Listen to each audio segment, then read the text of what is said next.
Welcome back in, race fans, to the NeSmith Touring Series podcast. On the telephone, Mr. David Earl Gentry. Coming Friday night, probably high hopes like everybody else, getting to Albany. Talk to us a little bit about the race on Friday night, Mr. Gentry.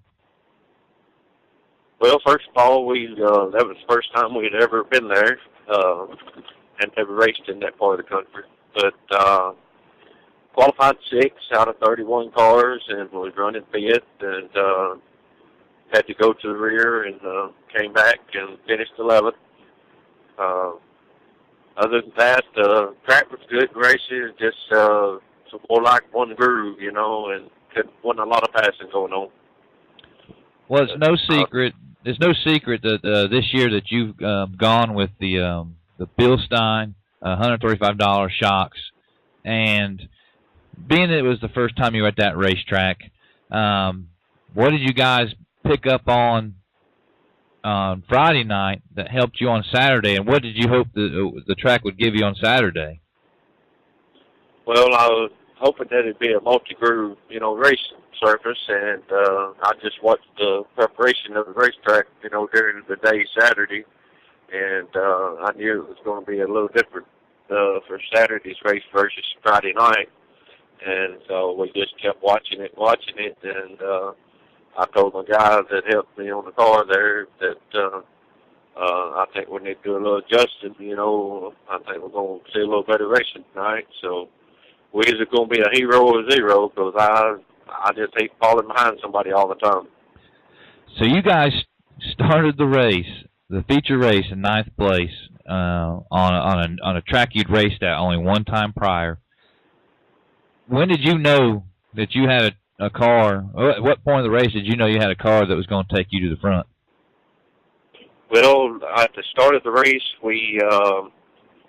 I jumped to the bottom and passed a couple cars, and I said, there's going to be something down here. I said, we just lay a little bit, and I'll get back up in line and wait till it comes time, and then I'll jump down and see what we can do with it.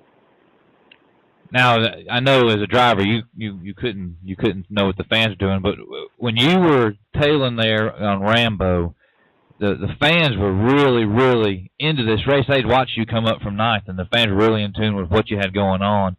When he, of course, the turn 4 there, he come off the corner, and you finally you got to kind of do a slide job on him. That was over. I mean, Breuer got close a couple times, but the last thing you wanted to see was that yellow flag there with 3 to go. Yes, sir. Yeah, we had, I think we had a pretty comfortable lead there, and I hated to call out, but they was going to have to knock me out of the way to get by. Well, all right. Well, congratulations on the big victory. It was also a big victory for the Bilstein $135 shock package. That the shocks that they got out now exclusively with NeSmith.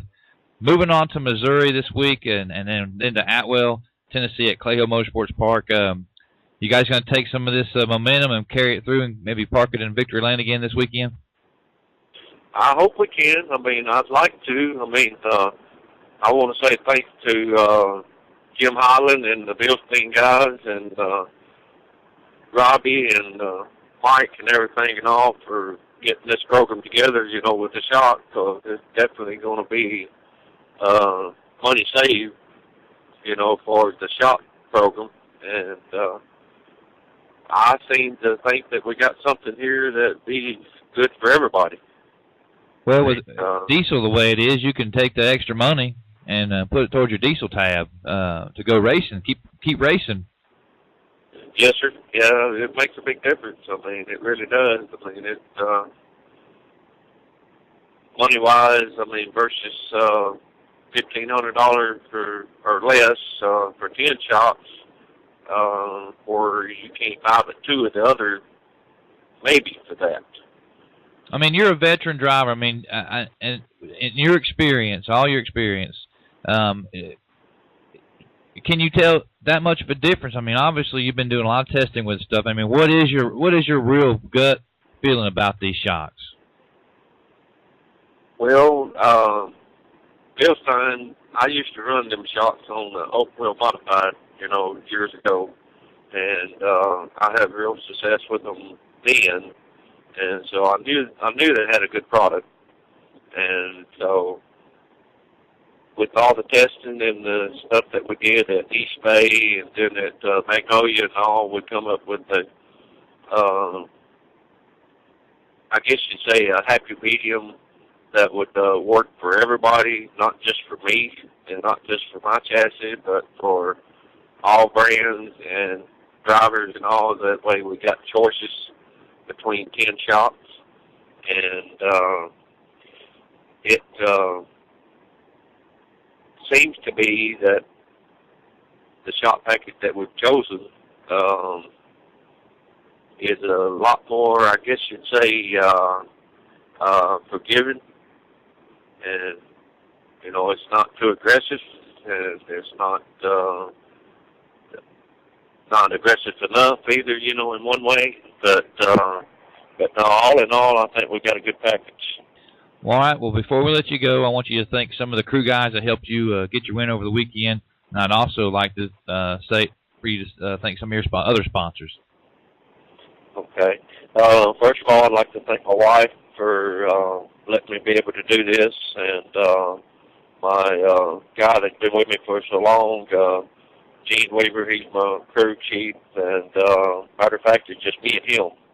And my father-in-law for helping me out through the years of it, and my sponsors as far as Warrior Race Cars, East Farms,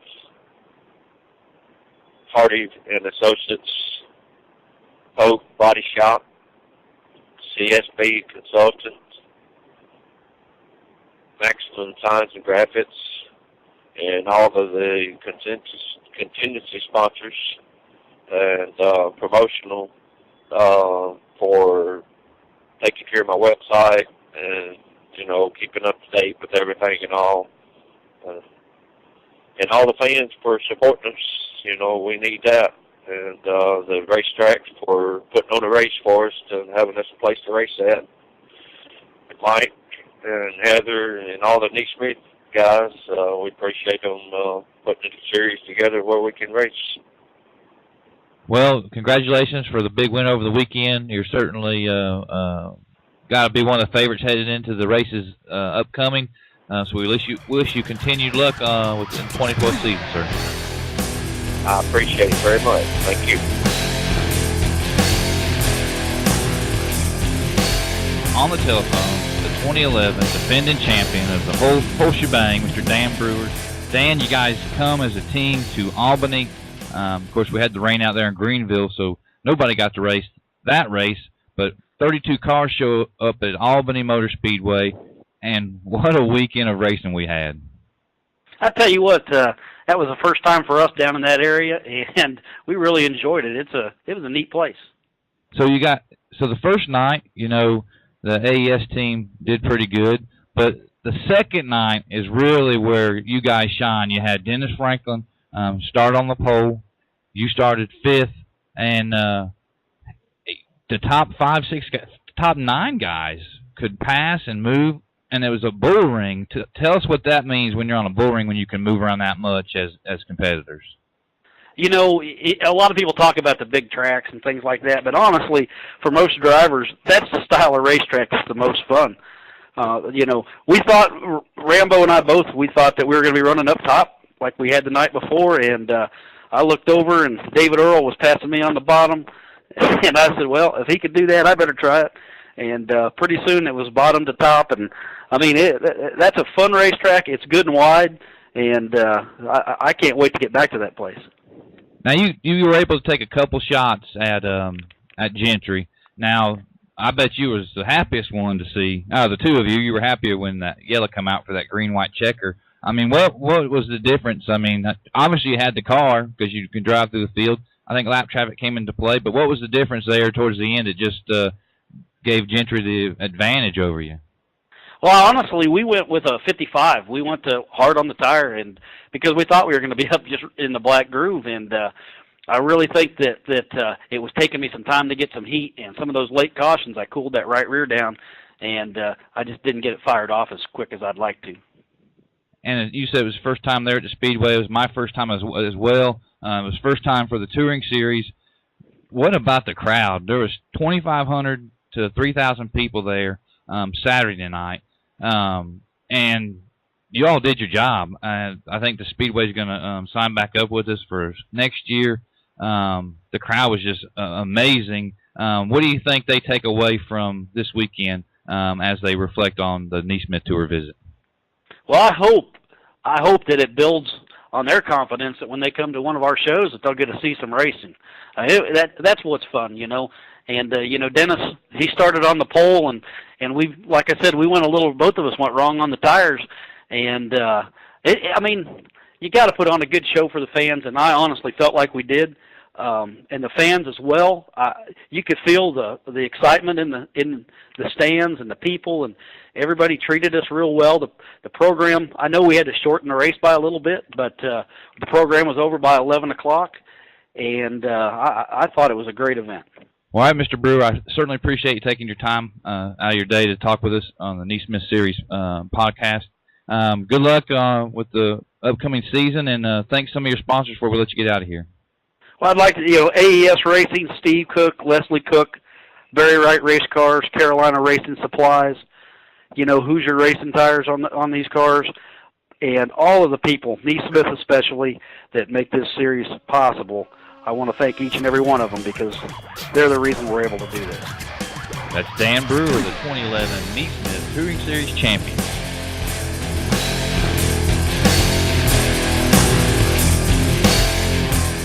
We're going to move on to Mr. Jonathan Gowan, the voice of Clayhill Motorsports Park there in Atwell, Tennessee. Jonathan, how you guys doing up there? We're doing all right. How are y'all? This weekend coming up, you guys are bringing the series I work for. My other gig is media director for the NeSmith Dirt Late Model Series. Talk to us about what we have in store for the fans of the Clayhill Motorsports Park. Well, this Saturday night, May the 5th, will be our opening race night for 2012. And as you said, we've got the NeSmith Crate Late Model Touring Series, 2,500 to win, 50-lap main event, plus all of our other racing classes. And I'm actually going to be going to Malden Speedway on Friday night, the 4th, and kind of get a little preview myself of exactly how all of this, the NeSmith Crate Late Models work. This will be the first season that we've been sanctioned under the NeSmith series, so I'm really looking forward to this and just kind of see how everything turns out this weekend, and hopefully get to Malden and invite everybody out to Clayhill Motorsports and have a pretty good 2-day show amongst both of the racetracks. Well, I'll certainly get you around the pits and introduce you to some of our touring guys, and there at Malden, I'll be there doing my duty up there filming and whatnot. Now, the track itself there at Clayhill is really, really, really great facility. Hey, Brian, you know those gymnasium seats that they scoot into the wall, and they pull them out for games? Okay, so I go to Clayhill the first time, and they got this, immaculate grandstands on either side of, and it looks like a NASCAR facility nearly. That's how cool it is. And I always walk around the new racetrack when I get there, and not inspecting, but just taking it all in.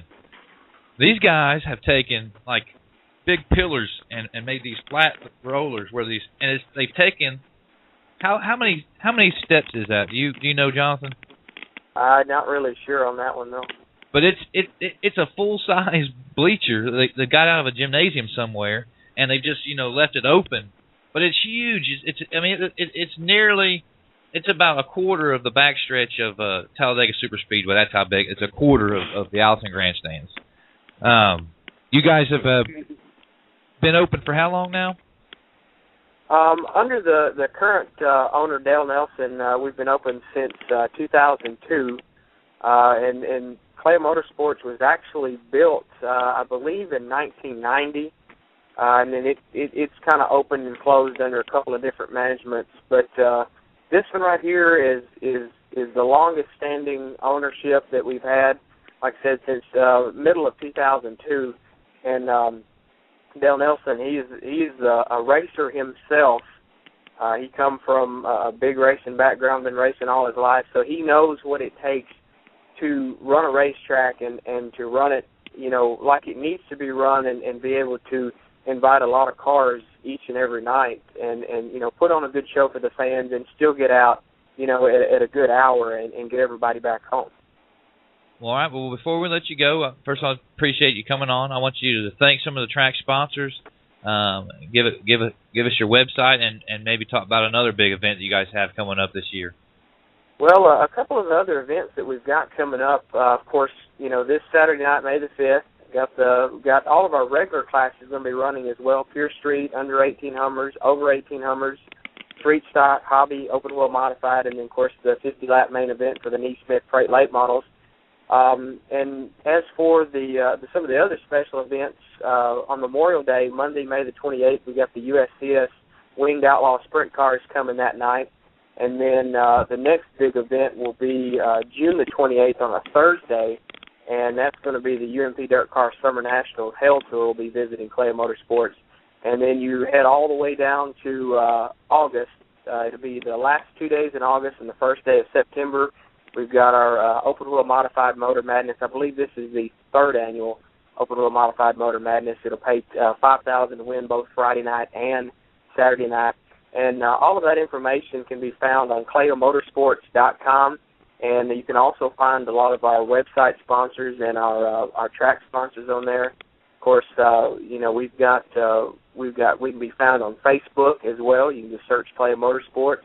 Also on Twitter.com/Clayhill Racing. And one of the quickest ways to get the latest and up-to-date information about Clayhill, especially if the R word comes into play and we have some showers on race day, you can always know the quickest by sending a text message to 69302. Just write the word Clayhill, clear out your signature, write the word Clayhill, and text it to the number 69302. And as soon as I know something is happening, or if we have a rain out or something, then that's going to be the quickest way. It'll be right there on your cell phone. So you got several ways of kind of keeping up with Clayhill Motorsports. And but like I said, you can go to ClayhillMotorsports.com and check out all of our upcoming events, our website sponsors, track sponsors. We've even got we even have picture puzzles on there on the extras page. You can have a car spread all over your screen and then put it back together again. So we've got some cool little deals on ClayhillMotorsports.com. All right, Jonathan. Well, I certainly look forward to seeing you Friday there at Malden, Missouri. We'll get together and get ready for that big race up in Atwell. Well, appreciate you coming on, man. All right. Well, I appreciate y'all having me on here, and I look forward to both Friday night and Saturday night, and hope we can get a lot of race fans out there, and a lot of drivers and stuff, and we'll have a good opening to 2012 in Atwood, Tennessee.